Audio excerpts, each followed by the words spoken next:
All right, good afternoon, everybody. Today we have a work session meeting of the City Council of the City of Cape May, New Jersey. We are here in the City Hall Auditorium. Today is Tuesday, July 2nd, 2024. The time is now 3:03. Please join me for the Pledge of Allegiance.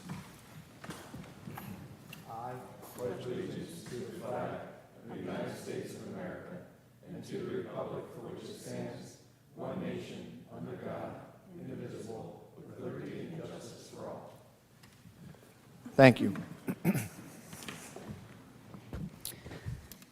Under the Open Public Meetings Law, notice of this meeting was sent to the Cape May County Herald and the Press of Atlantic City, and a copy of the agenda was delivered to each member of City Council and posted on the Cape May City website and Cape May City Hall Bulletin Board. Notice is hereby provided that City Council meetings are audio recorded and/or video streamed live. Live video streams are posted to the Cape May City website. City of Cape May is not responsible if audio recording or live video streaming of a meeting is unavailable. Roll call. Deputy Mayor Baldwin. Here. Councilmember McDade. Here. Councilmember Meyer. Here. Mayor Mullock. Here. Councilmember Yeager. Here. City Solicitor Gillenschwartz. Here. City Manager Dietrich. Here. Deputy Manager Riggs. Here. Deputy Clerk Turner. Here. And CFO Haney. Here. Any additions or deletions, Council? Yes, just one, and before we get started, and that's I'd ask for a moment of silence for Harry Buzz Moak. Most of you knew our captain for many years, served on the lifeguards for 50 years, was the captain for 40 of those years. As you all know, saved countless souls here on our beaches. So if you would, just one moment of silence. Thank you.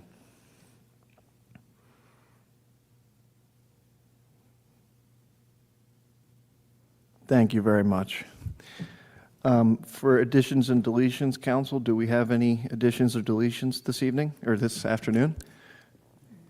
No? Okay. On to Employee of the Month.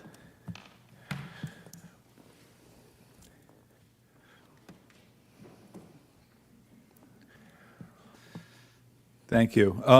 Today's a great, I always love the first meetings of the month because I get to do Employee of the Month and bring another one of our great employees up here. And this month is no exception. We have Megan Oliver from the construction office. So I'm going to ask Megan to come on up. You can bring your helper along with you.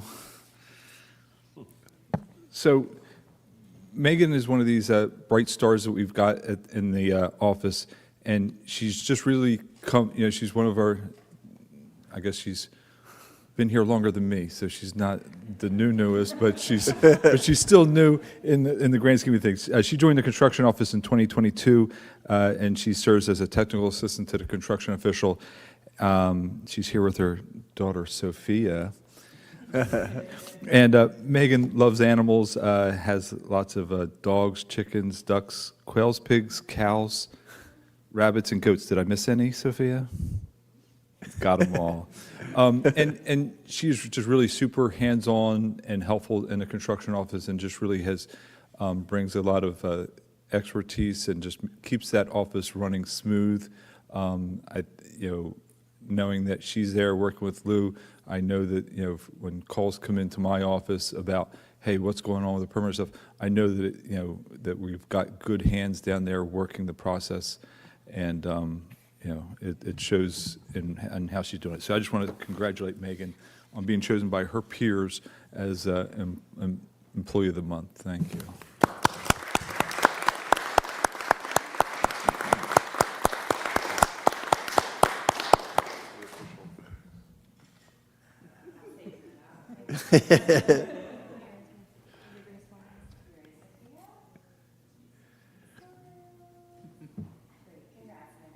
Congratulations. Thank you. There you go. Keep up the good work.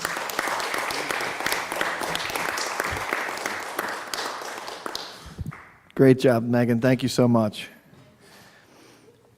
Okay, updates and old business. City Manager? I just wanted to, I'll let Megan's extended family. Happy 4th, everybody. So we had some comments from the last meeting regarding the status of the Delaware Avenue revetment project. I reached out to the Army Corps of Engineers. That project is still on course and due. They've got about 90% construction plans are done, and they anticipate construction in the federal fiscal year 2025. So I think it might have slipped a little bit in timing, but I think it's still on their planning horizon to be constructed in short due course. I did pass along, I know that there's, I'll keep an eye on that, the erosion, if we have any big storms, and just making sure that, we update the county if it gets any worse on there so that they can take emergency measures between now and the construction. But I just wanted to update council. We had a comment from the public regarding that, and I just wanted to update council on that. Thank you. Thank you, that's all I had. Okay, city solicitor? Nothing tonight, Mayor. Thank you. Okay. Then it looks like we're on to a mayoral appointment. And it's my honor to have Mike Eck as our new OEM director.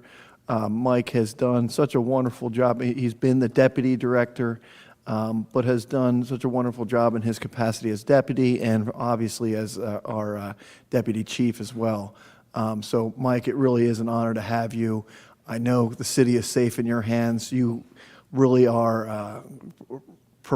You're all about preparation, and I know how much the city of Cape May is in your heart. So I know it's in good hands and your control. So I just thank you very much for your willingness to serve in that position. Yeah, I think you have a good group to work with, and as I think I speak for all of council, anything that OEM needs, we are 100% behind you, and whatever you'll need moving forward. So thank you. Okay, and on to ordinances for second reading. Yes, council, we have 534-2024, an ordinance amending Chapter 310 of the Code of the City of Cape May concerning licensing and permits to include permitting for limited use of public property in the City of Cape May. And there is a public hearing tonight. Can I apologize. I can't believe I'm forgetting to say Frank as the deputy as well. Frank, you've done so much for the city of Cape May from the DPW. I think you know this city about as well as anybody. Whenever there's a pipe that breaks or something, we know who to turn to. But that's so important in the event of an emergency. Frankly, working with you too, even on the storm drains, coming out of which street was it on Gurney and Ocean there. I remember one time coming out there, I think 10 o'clock at night. I didn't even know you were out there. I came out and you were digging the sand out of there. And anyway, a small example of your dedication to the city, and by the way, that was in preparation for a big storm that was coming. And it's the little things like that that are so important in preparation for emergency management. Of course, you were doing that in your role from the DPW, but having someone with your talents and skills as a deputy, I think, is a wise decision from Mike as well. So I really appreciate you being there for the city. I apologize for interrupting, but thank you very much, Frank. No worries. We are on to 534-2024. It's an ordinance concerning permitting for limited use of public property in the City of Cape May. And there's a public hearing there. Is anyone here wishing to speak on ordinance 534? Seeing none, we'll close public comment. Do I have a motion? I'll make the motion. Do I have a second? I'll second. Any questions or comments, council?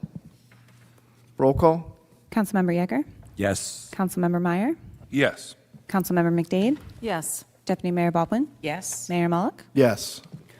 535-2024, an ordinance amending Section 158-9 of the City Code regarding prohibited acts on the beach, with a public hearing, Mayor. Is anyone here wishing to speak on ordinance 535?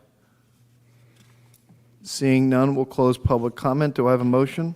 I'll make that motion. Do I have a second? I'll second. Any questions or comments, council? I have a question. Please. Seeing this is the second reading, we as a city council is authorizing the city manager to put this in place now? Yeah, we were supposed to already have the signs up. There was a miscommunication with Public Works. They have some original signs that they kind of held off when this ordinance started, so we kind of, we're going to get these signs up as soon as we can, because we realize that it's a safety thing, especially with the bikes on the mats, that we want to be safe out there. So we're just encouraging everybody. That mat is not for bicycles, other motorized vehicles. It's really for, walking and handicapped accessibility. Good. But we're going to get the signs up real quick. Good, thank you. Thank you. Good. Any other questions? Roll call? Councilmember Yeager, Yes. Councilmember Meyer, Yes. Councilmember McDade, Yes. Deputy Mayor Baldwin, Yes. Mayor Mullick. Yes. 536-2024, a bond ordinance providing for various beach utility improvements by and in the City of Cape May, County of Cape May, State of New Jersey, appropriating $1,400,000 therefore, and authorizing the issuance of $1,400,000 bond or notes of the city to finance the costs thereof, with a public hearing, Council. Is anyone here wishing to speak on ordinance 536?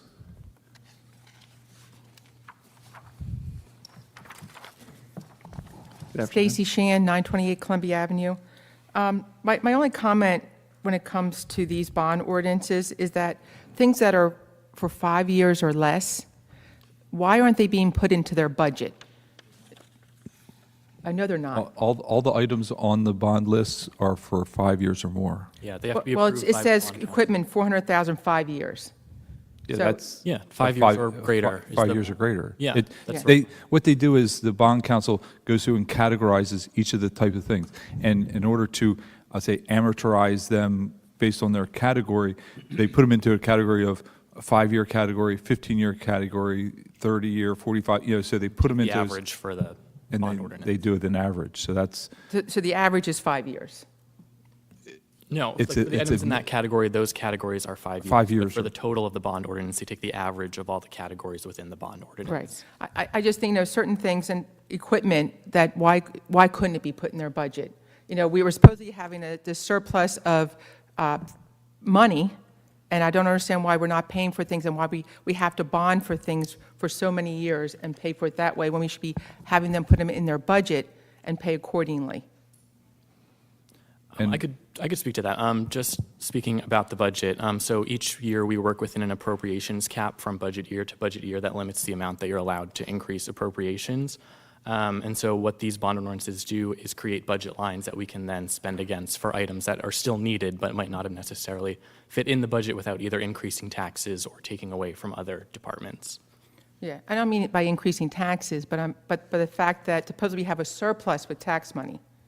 and So- we did that this year. So this year, we added a $1 million bond, capital line for capital expenditures on public facilities. We had another 1.1 million where we're paying off bonds like these that have been expended. So we would anticipate next year, we may pay off some of it as part of the capital process and look for that 1.1 payment for.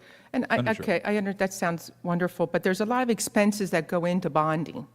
It's not like you just go out and get a bond. There's quite a bit of expense that goes along. But there's no additional expense by adding that equipment along with the public building repairs and the boardwalk improvements. There's no additional cost to add that line item in this bond for those Well, items. Correct. Okay, so aren't the fees associated with bonding depending on how much you're bonding for? Yeah, that's true. So- But these bond ordinances don't issue any bonds. These are just creating budget lines. And then, as Paul was mentioning, we might just go back and refund those items in future budgets if we wanted to. They're not necessarily requiring us to go out and bond for these So items. so even though they're here, you're not technically going out to bond? No, you're not required to bond for, it just authorizes you to in the future. Okay, thank you for your clarity. Thank you. Okay. Any other comments on 536? Jules Rouse, 1010 New York Avenue. Good afternoon. I'd just like to carry that conversation a little bit further.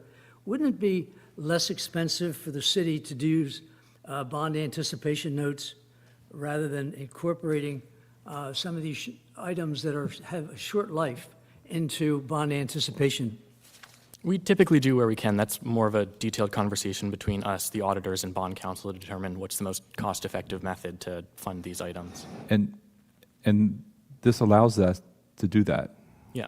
Whether or not we go out for permanent financing or bond anticipation notes, that's a administrative function that Kevin and the bond counsel and Leon, our auditor, work on the best strategy to do. Doing this ordinance doesn't automatically say we're going out for a full bond tomorrow for this. Okay, I just look to see how we can effectively use our money in an efficient way. And I think Kevin is working with Leon is doing exactly that. Thank you. Thank you. Anyone else on 536? Do I have a motion? I'll make the motion. Do I have a second? I'll second. Any questions or comments, council? Roll call? Councilmember Yeager? Yes. Councilmember Meyer? Yes. Councilmember McDade? Yes. Deputy Mayor Baldwin? Yes. Mayor Mullick? Yes. Next, we have 537, 2024, bond ordinance providing for various water sewer utility improvements by and in the city of Cape May, county of Cape May, state of New Jersey, appropriating $1,800,000 therefore, and authorizing the issuance of $1,800,000 bonds or notes of the city to finance the costs thereof, with a public hearing, Mayor. Is anyone here wishing to speak on ordinance 537? Seeing none, we'll close public comment. Do I have a motion? I'll make a motion. Do I have a second? I'll second. Any questions or comments, council? Roll call? Councilmember Yeager? Yes. Councilmember Meyer? Yes. Councilmember McDade? Yes. Deputy Mayor Baldwin? Yes. Mayor Mullick? Yes. And 538-2024, bond ordinance providing for various 2024 capital improvements by and in the city of Cape May, county of Cape May, state of New Jersey, appropriating $9,820,000 therefore, and authorizing the issuance of $9,352,380 bonds or notes of the city to finance the part of the cost thereof, with a public hearing, Mayor. Is anyone here wishing to speak on 538, ordinance 538? Stacy Sheehan, 928 Columbia Avenue. I just have a question about the fire department bond, or the $150,000. That includes office furniture in that. Is that part of what was budgeted for the building of the firehouse? No. A lot of this furniture is in their training room, is to buy tables and chairs for the training room that was not budgeted or appropriated for, or they didn't even have available to them previously. Okay. And, again, when it comes to police department, the tactical defense equipment and everything, shouldn't that be put into their budget when they do their budget every year, the police department? Again, that, if they need tactical equipment, that's something that's on a daily basis that should be put in there, and they said, we need a little bit more money to buy this tactical instead of being bonded for? We include as much as we realistically can within their budget, but if there are more expensive items and items that are over that 5-year useful life, that just makes more sense to put in a bond ordinance. That's what we end up doing. Mr. Dietrich and I had a conversation, and I spoke with Mr. Haney today also. Some of it appears to be more operational in nature versus capital. I'm not clear on all of the definitions, but one of the things I did ask for is next year, as we're doing the budget, is to really get into looking at things like this so that we're not incorporating what appears to be very minor, $210,000 into a bond ordinance. Mr. Haney did remind me that there is a bandwidth that we are kept a cap. So some of it comes down to, I guess, picking and choosing what can get within the budget versus those things that are going to need to be done in a different way. But the expectation would be that this would come out of an operating expense budget versus being bonded for. Again, it's back to, this is just setting the parameter, not necessarily meaning that we're spending up to 9.2 if we have the funds available. Did I Right. explain that Well, correctly? but what it comes down to is that the police department and the fire department are increasing their budget every year. So if they're increasing their budget, why aren't they including the things that they need? And that's just my point. That's all it is. I mean, And I think we're going to the point where we looked at, so when we added that $1 million capital line in the budget, what we forgot to do was we gave it a narrow title name in the budget so that therefore we couldn't grab some of these low-hanging, smaller projects to incorporate that. So next year we will be broadening or adding some additional capital lines to include these smaller types of things so that they will be rolled into the budget. So I anticipate next year doing exactly what you're asking, is Right, rolling that because directly into the budget. As a department head, you should know what your budget is Oh, and plan accordingly. and And they when do. I see these expenses here, it's like they're not planning accordingly. They're like, oh, I'll get this other stuff, and then we'll throw that out there, and then I'm going to get that equipment, but I'm not going to budget for it and get it a roundabout way of getting it. All of the expenditures that are shown on here were submitted as part of their budget requests when we formulated the budget. So we knew yeah, these yeah, aren't like absolutely. add-on, oh, let me just throw this No, on I don't there. mean they're add-on. I mean the fact that, oh, I did my budget, but I'm going to look good for my budget, but then I really want this, so I'll throw it over on capital, and I'll still get it, but I'm going to look good when it comes for review for my budget times, as a department head, even though department head should be planning accordingly for the next 5 years on what they need, And and they are. not just this year and maybe next year. Each one of the ones, I can tell you, Stacy, incorporated a 5-year plan for their capital. I can assure you of that. So the mechanics of this, I'm not going to pretend to understand all of it, but one of the things that I've talked to Mr. Dietrich and Mr. Haney about today specifically was we need to clean some of this up for next year, and having a category that says minor equipment versus capital equipment would help some of these things that should be what appear to be more operational in nature and should run through a budget versus appearing in this format. Right, and why I'm bringing this up, because when I was on council, there wasn't this haphazard grouping of items in there. It was put into their budgets accordingly. Can I, I'd like to ask the CFO question, just out of curiosity. The state, does the state require you to capitalize, do they have a dollar limit on an item's expense?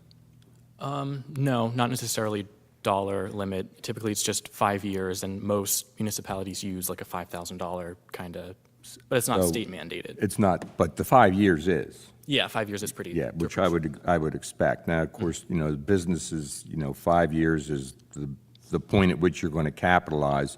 And generally, it's, 3,000 to 5,000 range that people pick. But at that point, you have a rule and you have to put it in capital. So some of the stuff might look like it's minor items, but they're, from a practical accounting standpoint, they belong in capital. Yeah, and everything has to get approved by bond council as well. They look at everything with a very strict eye. And I'm sure, Leon probably is pretty particular about that, yeah. Okay, thank you. I would just add, that it's not haphazard. It is, these are, like this, we're talking right now for the police department, $60,000 worth of equipment, but that, I'll read it.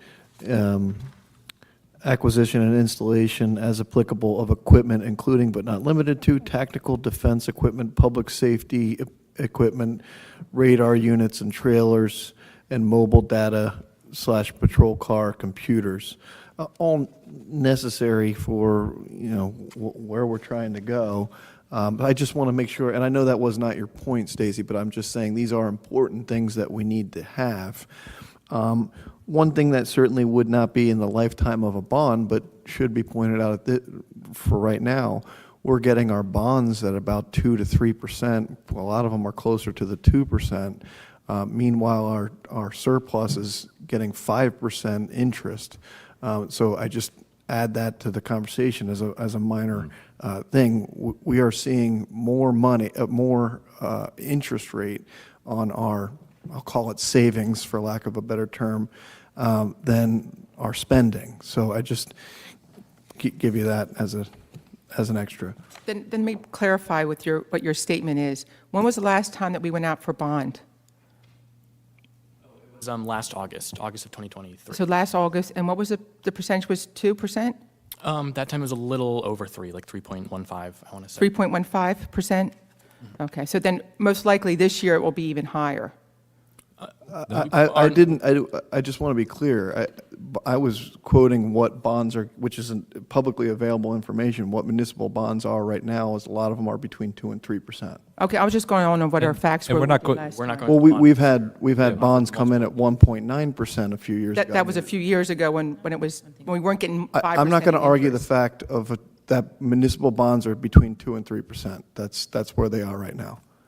And Kevin, when do you anticipate our next bond that we're going to issue potential for It fund? would be 2025 or 2026, not this year. Correct. Okay. Do we have a motion on 538? We Can I have, do do I have not. sorry? Okay, sorry. Do I have a motion on 538? I'll make the motion. Do I have a second? I'll second. Any questions or comments, council? Roll call? Councilmember Yeager, Yes. Councilmember Meyer, Yes. Councilmember McDade, Yes. Deputy Mayor Baldwin, Yes. Mayor Mulk. Yes.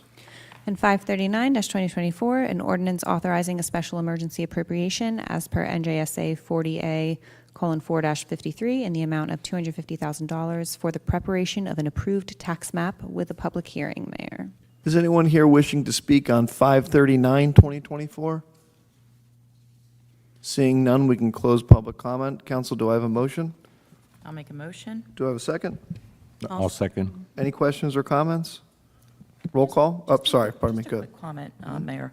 This is something that every municipality is, could you clarify that for the? Yeah, so for the tax map, even though anytime a municipality has been ordered to do a revaluation, the State Division of Taxation will require them, if they have not already done so, to upgrade their tax maps from a paper map into a digital format map. Some towns have already started that process, but a lot of towns that, they kind of wait until they're ordered to do the revaluation. We anticipate a revaluation coming within the next year, so in anticipation of having that map ready so that when the order does come in, that we're ready to move forward, we're going to start this process. It'll also, it's a good thing to have a digital map because then that ties into our GIS, the geographical information, to be able to better service the community with some of our online applications from a land use perspective. So it will have some secondary benefits from that perspective, but this is something that is required to do. Mr. Dietrich, for the public, could you just explain some of the data elements that are incorporated into this? Just For a digital tax map? Yeah, So to create a digital tax map, they actually have to do aerial photography to do some ground reconnaissance. They'll take our existing maps, create a digital of them, but then if anybody's, tax maps are not a survey. So tax maps are the best representation of what the city feels the location of properties are, because they're only used to establish the general location of where a property is and for taxing valuation properties. A lot of people think it's like a survey map, but it's not. The problem is when you take all the old paper maps that probably were done 30, 40 years, they're base maps for them, and you do them electronically, they don't always fit together like a perfect puzzle. So creating that digital map, now you have to create more exacting with specificity of that exact point and create you have to fit all those properties back together again. So it's a long process, and then you create that base map that all of our other land use elements can work from and help our different land use boards. Thank you. Any other questions or comments, council? We have a motion and a second, right? We do. Okay, roll call? Councilmember Yeager, Yes. Councilmember Meyer, Yes. Councilmember McDade, yes. Deputy Mayor Baldwin, Yes. Mayor Mulk. Yes. All right, we have the public portions on the resolutions only.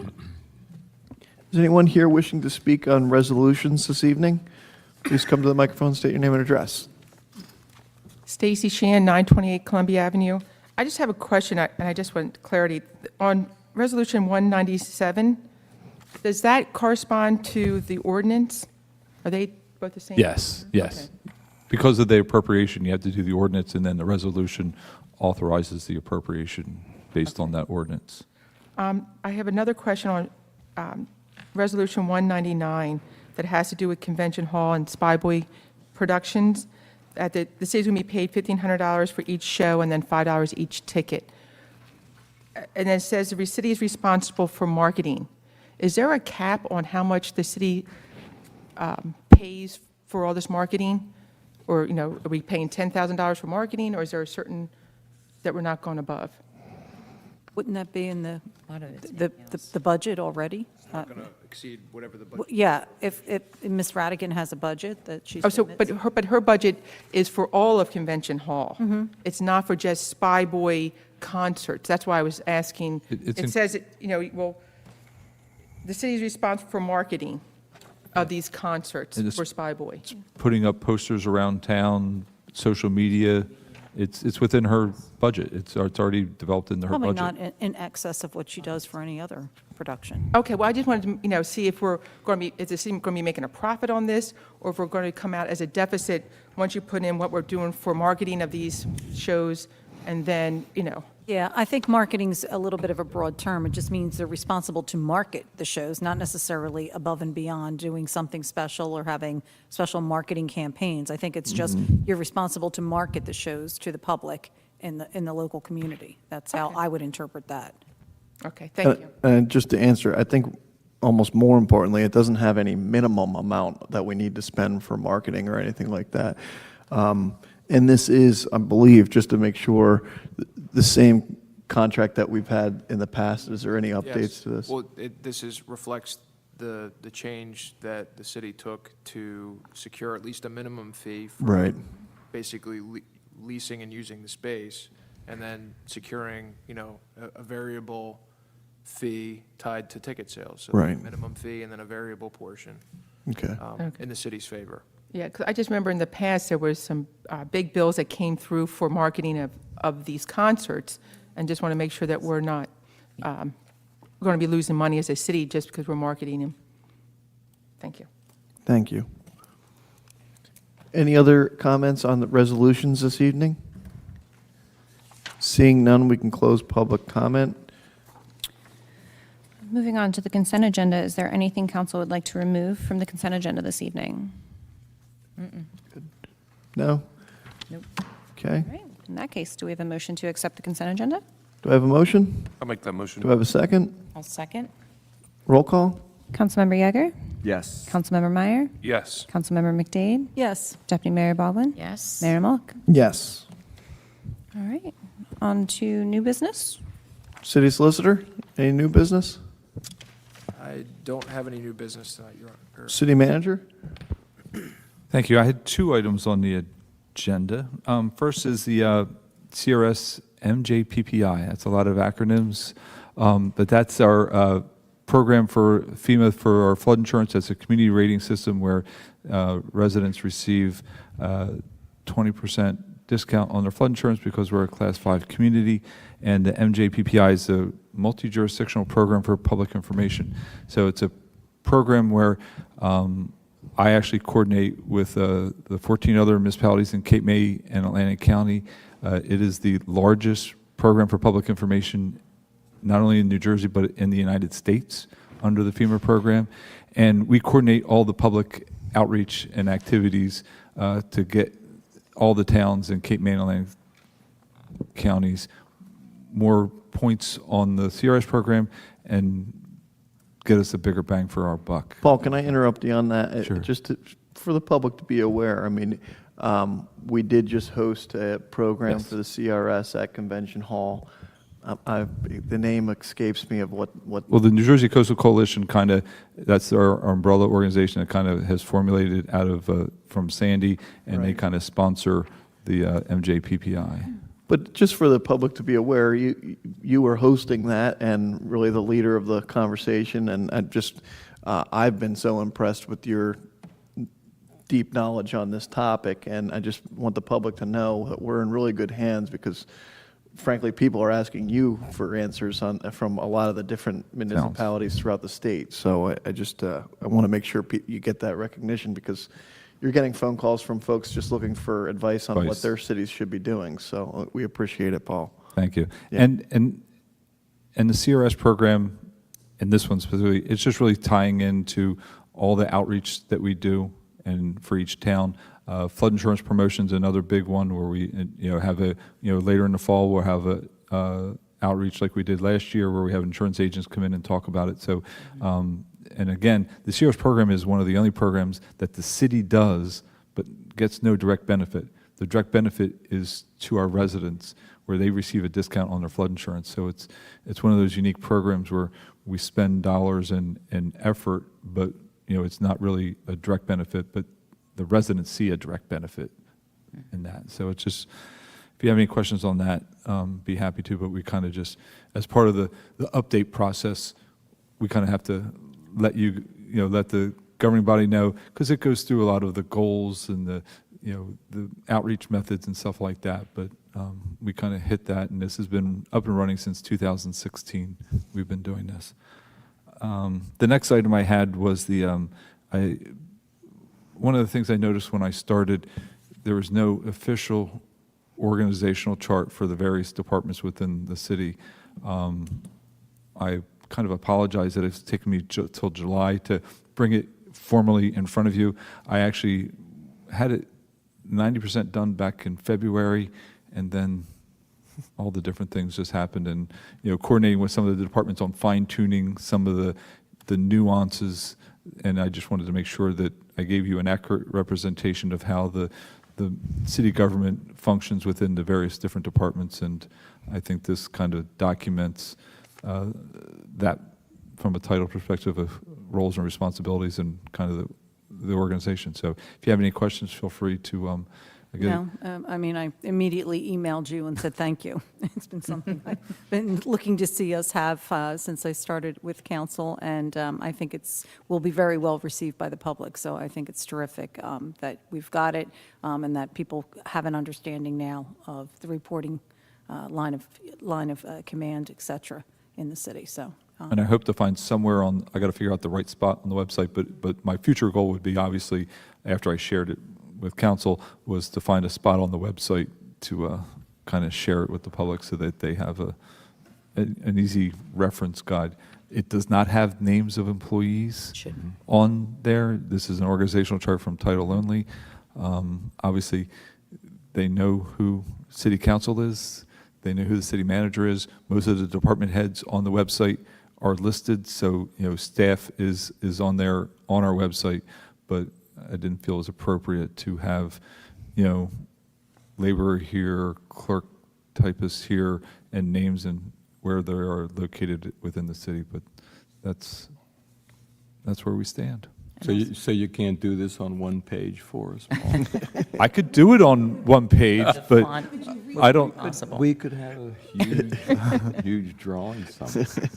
Just a quick question. I think you said you were going to incorporate this in the employees manual as well. It'll probably, as we get an update, Update I'll that probably as well, include it when in we the speak. employees manual, just so that it's kind of codified in there also. Okay.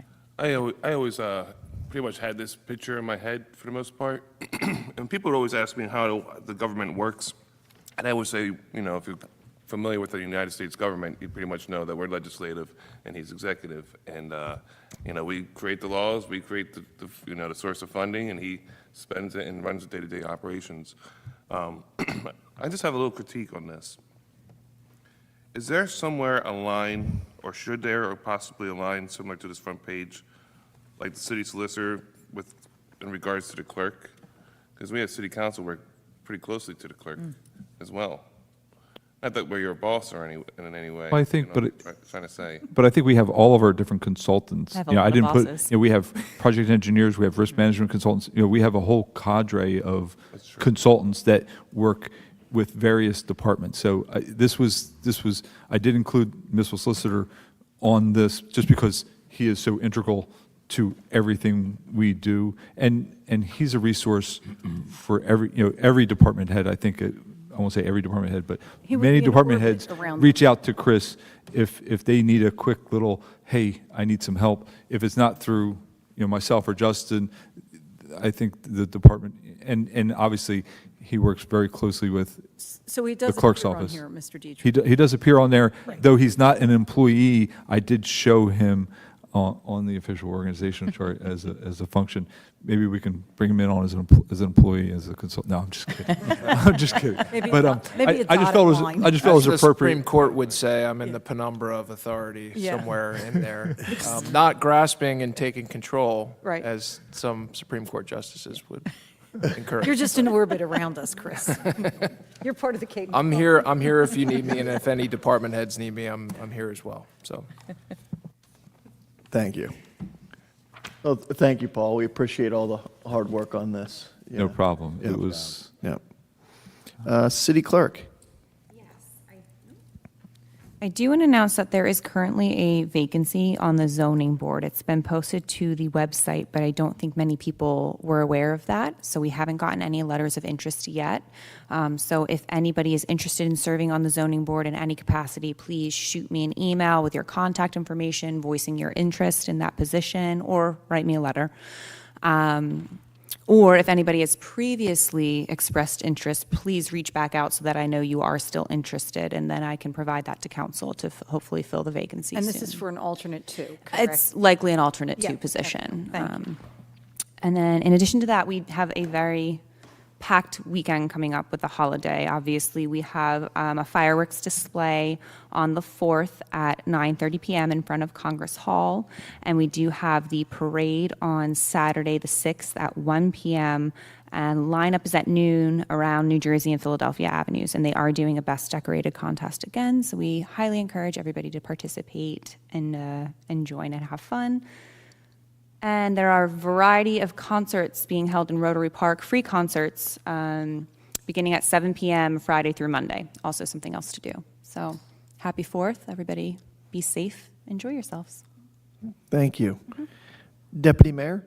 Sure. Just a quick thing for the clerk. The zoning applications that you received in the past, can you go back through them and see if anybody is interested? Yeah, I'll Just a- review what we have Just a thought, if somebody, received. they might not be familiar, that they have to read Yeah. the letters.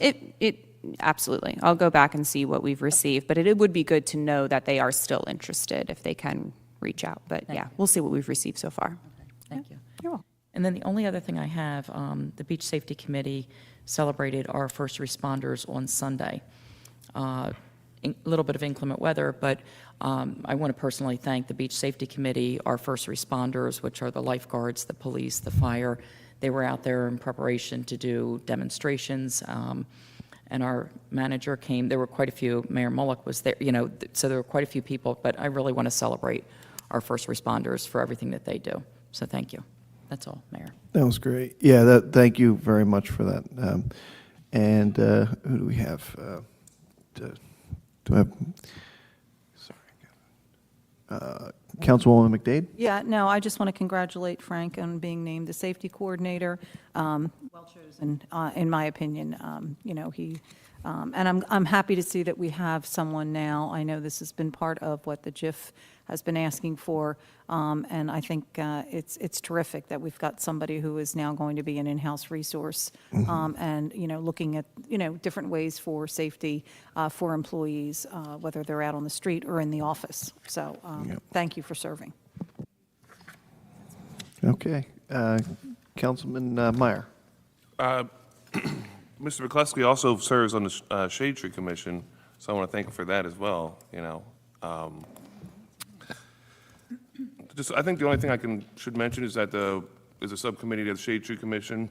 I was coming up with a list with the guidance of the city manager of the preferred trees to plant in the city of Cape May. And just one question, is that once the commission finalizes what we want, should we bring it to city council and put it into a resolution? I don't Is that- I don't think so. I think as long as Shade Tree adopts it, we can then do publications and get it up on the website. I mean, I'll verify, but I think as long as Shade Tree takes formal action on that list, I think it rests within there. But I'll double check the ordinance to see if there's any other procedural things we would need to do. Right, okay, that's it, thank you. Happy 4th of July. Thank you, Mr. Meyer. Councilman Yeager? Nothing tonight, thank you, Mayor, but yeah, happy 4th of July to everybody. Have a happy and safe one. Thank you. I just want to echo what the deputy mayor said in regards to the Beach Safety Committee. That was really a nice little get-together, and You had so many nice things there for people to take home and to have, you know. I mean, and reminder to swim near a lifeguard. Every year we seem to see a tragedy along the Jersey Shore, and it's easier to say when there isn't a tragedy, and a lot of those tragedies occur when it's not in front of a lifeguard.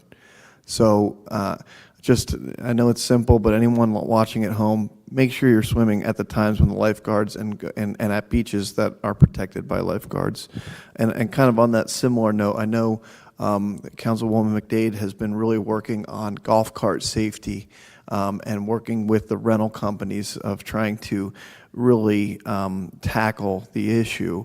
But I think everybody has seen it just like I have with people overloading a golf cart. And I just want to say this as a warning from City Council, from our police department. Chief is not here today, but to remind the public, if you are overloading a golf cart, people aren't wearing their safety belts, you will get a ticket. We are getting very, very strong on that and making sure that people are operating a golf cart, an LSV, safely and legally. And if you're not, you will get a ticket. So I just issue that as a fair warning to everybody. Don't overload your golf cart. Make sure people are wearing their their safety belts. Make sure they're using your turn signals just like you would in a vehicle. I know it's kind of a fun thing to do on vacation, but we've seen some serious injuries already, so just please be very careful about that. I also want to thank staff for the wonderful job at Harbor Fest. Really nice event, and nice to see that back going again. And also I want to thank Department of Public Works, Frank McCluskey, and as well for getting the more bike racks out at the beaches. I think we're having record bike placement at the beach this year. To the folks who have emailed asking for more, which I totally agree with, we appreciate your patience. But also, one of the issues that we have is especially on the street, we have to work within DOT standards. So we can't just shove as many racks as possible. It has to meet a standard. So we're trying to put as many out as we possibly can. It probably won't be as much as everybody would like, but we're getting closer, and certainly we have much more this season than last. So I think we're moving in the right direction. Mayor, if I could just jump in. I talked to Casey this morning, and they feel that there's between 2,500 and 3,000 residents and visitors that visited Harbor Fest on Saturday. So I think that was Very busy. I think it was a good turnout. I mean, and I think as we continue this on year after year, I think we'll be able to grow from there and move it forward. And the Nature Center did a wonderful job too, so we appreciate them and their efforts. With that, we'll open it up for public comment. Anyone wishing to speak, please come to the microphone, state your name and address. While Mr. Roush is coming up, I did think of one more thing. The fire prevention, Please. Our fire official would like me to emphasize that fireworks displays are not permitted within the city of Cape May. So if we could please spread the word. We have some people that go pretty hard every year around this time of year, and the police are ready and looking for people who are violating that. Okay, so it's not safe. It's just really not safe here. So. Especially in Cape May. Other communities, you might feel that you're safe, but So in close. Cape May, where we have Historic homes. so many historic homes that have cedar shingle roofs, it's Yeah. siding, some of these whole structures are over 100 years old. A lot of that wood is dry, and Well, it's and not so going are to the take trees at long. this point, too. So just, it's not worth risking your house, your neighbor's house, your block, or the city to have a fire, just to have a little extra fireworks. Come out and enjoy the fireworks on the beach, and we'll put on the show. Thank you. Thank you, Jules Rouse, 1010 New York Avenue. At the last meeting, there was, Mr. Dietrich presented a bunch of the capital projects that's coming forward to the city, and one of them was a complete redo of the Harborview Park. And I have nothing, my comments are not relevant to whether I'm in favor of the plan or oppose the plan. It comes with the comments that I have on a number of occasions expressed my concern to the city that we're not being open and transparent with the public on the changes that we make on projects. And this is a good example of that. And I know the plan was drawn according to the date on it, May 1st. I don't frankly remember any disclosure or dissemination of information as to what that project entailed until it was just brought out in a small 8.5 by 11 at last month's meeting. And as part of the open and transparency, I think it's important that the city recognize with all capital projects that if there's going to be a change made, that the public have an opportunity to see that progress of change for that given project, and that there should be an identification of what the idea is, why the need for it, or what the use is going to be, how many people are going to experience that use, what are we doing a change for, along with obviously the cost. So I would encourage the city when they come forth with a new idea, that the public be given the opportunity to see what it is or hear about it before it is actually dropped in their laps. Well, that was certainly not the first presentation. Obviously, we did just have a presentation on it, so that was the presentation to council. But we've talked about it at this table before. It was given to HPC for HPC approval. They made their comments, of course, in a public, on an agenda in a public meeting. And frankly, it'll go through new iterations from now after the County Open Space Board takes a look at it, and SHPO. So just know that even the plan that you saw at the last council meeting, which again, of course, is at a public meeting and at a council meeting on live stream, will change 100%, because the County Open Space Board is going to look at it. They're the ones going to be funding the project. They're going to have comments that are going to change it. The State Historic Preservation Office is going to take a look at it. They're going to have comments that change it. All of those changes, well, the HPC reviewed it already and approved it. But yeah, so, and based on their recommendations, to your point, Mr. Meyer, if the plan was changed. So let me just say this, it's far from a complete product. Both State Historic Preservation Office and the County Open Space Board are going to make changes to that plan. Those new changes will come as updates to City Council at a public open meeting, just as the last one. So I would expect at least 2 more public meetings on that park prior to it going out to bid, more likely 3. Again, one will be an update from the state, one will be an update from the county, and again, I would expect probably a 3rd time they would come back to City Council for approval and then put out to bid. I would hope there'd be an update that the public can comment on, and particularly those people that live in the immediate area. So They can comment right now. We would take your comments right now. You saw the plans last time. They're going to change, and believe me, no one up here wants to build a park that nobody's going to like or doesn't have participation. Believe me, we're not trying to push a park onto the public that they don't want. So please know that we plan on having multiple more public meetings and want to hear from the public. We are soliciting the public's opinion. that's my interest. Yes, 100%. We share that interest. And we share that interest. And we're also, I'll remind everybody, I think this is probably the 4th or 5th time I've talked about it, we're endeavoring to put more information on our construction project page on our website, to have a description, have a plan up there that people can download and look at. So we are looking to provide that information to the public so that they can see what projects are doing, and if we have an updated plan, we'll put an updated plan on the website so people can see it at their leisure. Thank you very Mayor much. Molick, I just want to remind you that this started with the request from From the public.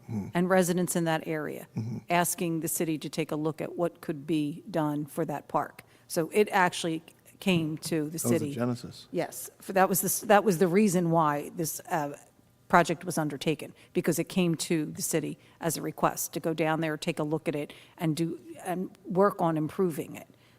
So that really, that was the start of this. All right, thank you very much. Thank you, Mr. Roush. Just to continue on that theme really quickly, and Mr. Roush, if you would like to respond to this in any way, that's fine. For example, Kiwanis Club Park was a recent park that we did. We formulated a task force through that from various members of the public, including members of the Kiwanis Club, family members, school board members, and had that task force. We had multiple presentations on that, and then had it go to open space. We actually didn't go with open space, but went to open space, went to HPC, had those public reviews as well, and then bid it out and built it. But did all of those changes based on those different boards and what they wanted to see. So we expect to follow a similar process. So I just want to reiterate, this will be coming to this table at least twice, probably more like 3 times before it gets bid back out. I think that's the whole comment, is public exposure. The public have an opportunity to see what the city's doing, how they're spending their money, and what the benefits are to the individual residents, not just necessarily for the tourist public. As you well know, there's a lot of discussion 5 and 10 years ago about the vision for Cape May. And there are some who believe that the vision of Cape May has changed. It is now becoming more oriented towards a revenue source to operate the city, as opposed to a historic community as the premier benefit of the city. So we're going through a big transition, and I realize that, as is, I guess, the country. But thank you. Thank you. And just lastly on parks, I want to make sure, I just address maybe the way it was done in the past, okay? I would actually prefer to do it the way it was done in the past, which would be have the entire community come in, here's our plan, okay? Have big fancy boards up, everybody can look at it. But in the past, we didn't have to go before SHPO, State Historic Preservation Office, as we do today. In the past, we may have not had to go before the County Open Space Board.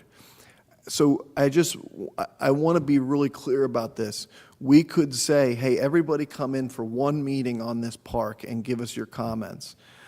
But to do that right now would be silly, because it's going to be totally changed. If somebody says, I want rocking chairs instead of chairs, whatever it may be, SHPO and the County Open Space Board might completely disagree. So our thought is, let's bring in kind of a basic design that's approved by HPC to the State Historic Preservation Office, bring that design, update it based on their recommendations, then bring those recommendations to the County Open Space Board, update it based on their recommendations, then have a public meeting and say, okay, what do you think? And have any recommendations from the public. Then it would be approved again to make sure that any small changes that are made are approved by both SHPO and the County Open Space Board. So I just want to be clear that definitely that will be part of the public process, which is a long answer, but yes, that will be part of the process. I just have 2 questions. Just for clarity, is the Harborview Park plans on the website? Not yet, but they shortly will be. I was a little behind because I had a FEMA compliance meeting, so. Okay, that's all right. I just wanted to make sure they will be on there. They will be on there. Underneath the construction part of it. Yeah, because I had like active construction and future projects, and they'll be added to those future projects shortly. Thank you, Paul. You're welcome. My other question just has to do with public safety.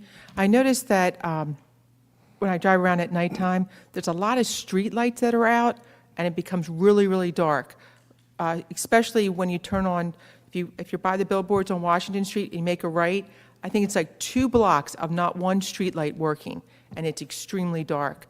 And I don't know if we want to maybe do a public awareness that say, hey, if you have a street light out, get the number and submit it to the police or whatever, but there's a lot of street lights that are out. I don't know if it's the timing of it, that they're all going out at one time, but it's extremely dark. And that was just my comment. I mean, streetlights are really great because the Lansing Electric has a reporting on their website where you can, if you have the poll number, and that's what we'll always need is if the resident wants to call in, give us the poll number, we can report it, a resident can report it, because we all have to report it to the same spot. You do it online and you can report the poll number and it puts it on their list and they'll come out and check it. But yeah, I mean, just, for public safety, like, I'm coming Yeah. down Washington Street, I couldn't see a person if they Not o- stepped out or not. not Even only- on intersections, there's not it. not only for that, we're paying for it. So we want to pay for lights that are on, not for paying for lights that are off. Yeah. So, So, Mr. Dietrich, is that something we could put on the city website?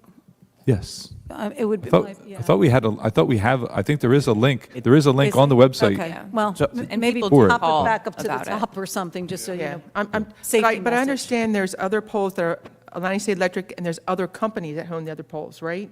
So are No, they no, and just- if it has a street light on it, whether it has a BT number or an ACE number, it still would be referring back to Atlantic City Electric. The only thing would be different is, obviously, if it's a gas lamp, that'd have to be reported over to Public Works, and then we'll get that fixed through Public Works if it's a gas lamp. Because I do know people that have reported and they haven't been fixed. So I don't know how long So- you wait for it to get fixed or. So Atlantic Electric, if a storm comes through, they're going to run behind. So if you go, a month or two and you don't see progress, feel free to send that email back into Atlantic Electric or reach out to me. I'll be more than happy to reach out to our government affairs rep to make sure that they're on top of it. But personally, I drive around my town, I drive around here, and I'll go on pull over safely, pop it in my phone, pull it right up on the map. You don't even need a poll number. You can pop it in through an address, and they'll give you an email response back of, hey, we received it, and usually they'll ask for a phone number or an email address, so if they need follow-up information, they can reach out to you. But I encourage every resident, as you drive through, like Mr. Dietrich said, fire it into Atlantic Electric, because we're paying for it, and it's a safety thing as well. It's on the website. If you go to I Want To, it's under your report a streetlight outage. So it's right on our website for anybody to do. Or give us a call, and we can help take care of it for sure. Thank you for your help. And we'll be more than happy to have Casey put it on our Facebook page as well to do a reminder to people. Thank you. Any other public comment? Motion to adjourn? So moved. Thank you very much. The time is now 4:06. Thank you, everyone. Have a wonderful July 4th.